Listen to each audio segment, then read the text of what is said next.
প্রথম দেখলাম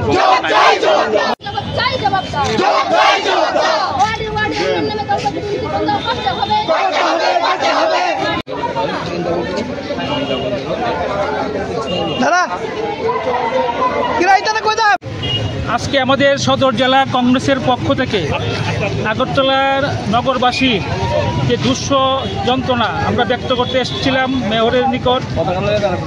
আমরা ওনার পরিষদের যে দুর্নীতি ওনার সামনে আজকে আমরা প্রকাশ করতাম, কিন্তু উনি আমাদের আজকে অগণতান্ত্রিকভাবে এদিকে দিয়ে আমাদের আটকে দিয়েছে।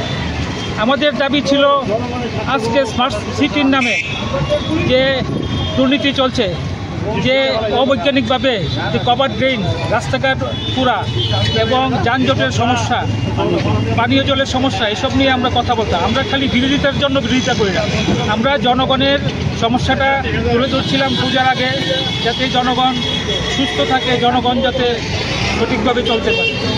কিন্তু জানি না কি মেয়রের কী উদ্দেশ্য, উনি আমাদের ব্যারিকেড দিয়ে আমাদের জমা দেওয়া ছিল 6 তারিখ আমাদের কাগজ জমা দেওয়া হয়েছিল, আমাদের কোনো উনি ইনকারও করেনি যে দেখা করতে পারবে না। আমাদের সঙ্গে 12:30টার সময় কথা হয়েছে যে আমার মিটিং আছে, তোমরা 12:30টার সময় চলে এসো। আমরা সেইভাবে আমাদের টাইম দিয়েছিলাম 1টার সময়, কিন্তু দেখা গেল 1টার আগে আমরা চলে এসেছি ওনার টাইম মতো 12:30টায়। তারপরে দেখা গেল পুলিশ প্রশাসন থেকে ব্যারিকেড দিয়ে মানে আমাদের অগণতান্ত্রিকভাবে আটকে দেওয়া হয়েছে। আমরা জনগণের কথাটা ওনার কানে তুলতে পারলাম না। আমাদের দুর্ভাগ্য, জনগণের দুর্ভাগ্য।